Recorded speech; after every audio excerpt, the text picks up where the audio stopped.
I mean, no one's gonna eat your eyes. All we wanna do is eat your brains. We're at an impasse here. Maybe we should compromise.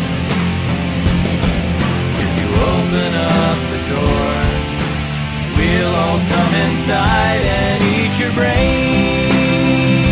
Hey YouTube, Captain Machine here, back for another video, and this time we're going to zombie territory because this is episode 2 of Zombie Watch, which I hope to be a long-running and entertaining series for all of us, both you as the viewer and myself as the reviewer, because a lot of the stuff I'll be dealing with, especially in the near future, it'll be stuff I've never encountered before and stuff I'll be giving a fresh perspective on as opposed to looking at through rose-tinted glasses of nostalgia. So it's going to be rather entertaining for myself to actually experience the new parts of the genre, and for you as viewers to see what my reaction to that is.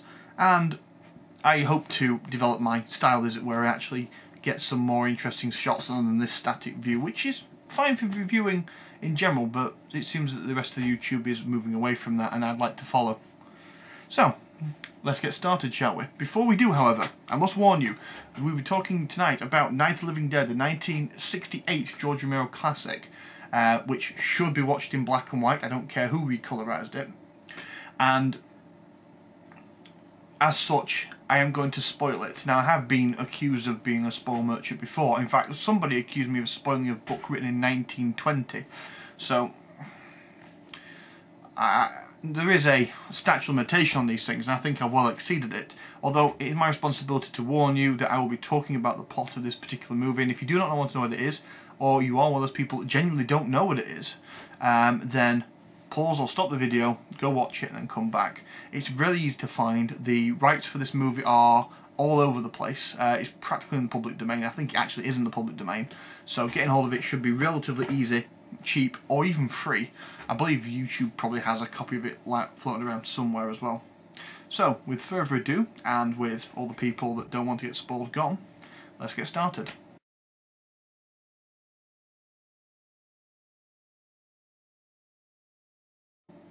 The story to Night of the Living Dead is quite simple, and its simplicity makes it a classic. There's no backstory you have to worry about.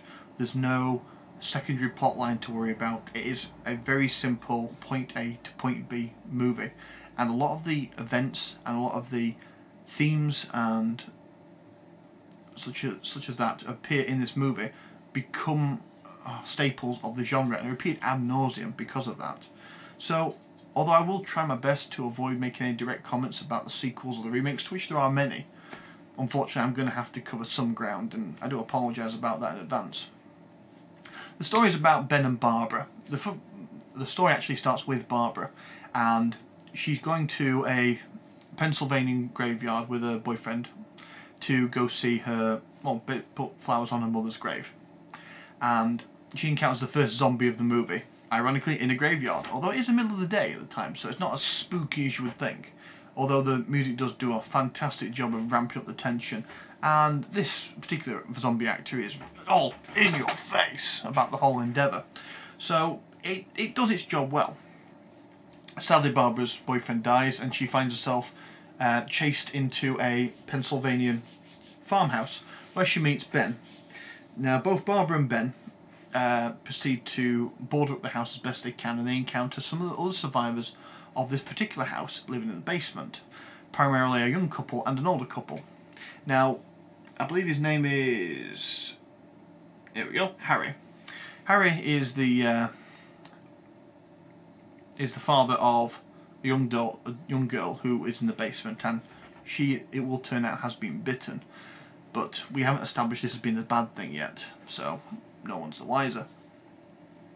However, Harry and Ben come to, shall we say, not blows, but they come to an argument quite quickly, because Harry wants to border himself up in the basement until help comes along, and Ben reasonably assumes that it is a death trap, because should the creatures ever get into the basement, there is no alternative way out of there.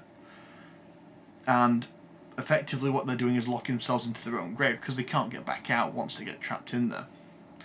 And a large chunk of the movie is based around this particular argument.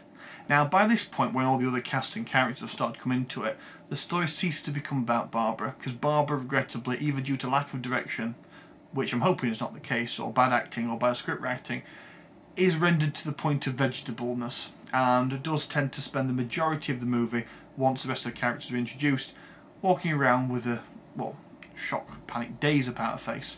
I don't want to go on.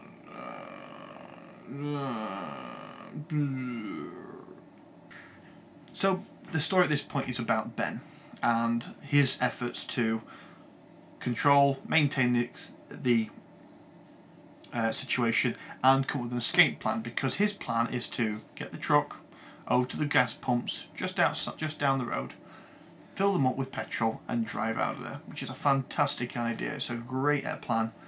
Sadly, it is executed rather poorly, which does result in the death of the young couple because of this, and once that happens, the tension has boiled up to the point where Harry and Ben do come to blows, and basically Ben does kill Harry. At this point, we discover, by going back down to the basement, because the zombies are starting to break through the barricades at this point, that Harry's daughter has turned to a zombie and has attacked the mother. Although quite unusually, she attacked her with a knife, as opposed to just biting her. But then again, it's the first movie of the series, and there aren't no concrete rules set down at this moment in time to make it a bad thing that happened. So everyone, with the exception, once the zombie girl has been put down, the only person left is Ben, who does lock himself in the basement. And after spending the night in the basement, surrounded by zombies, some rescuers come out in the morning, and they shoot their way through the zombies, and they shoot Ben as well, thinking he is a zombie. Rather bold and risky move that the entire cast of heroes and protagonists are all dead by the end of it, but one that makes it such a classic.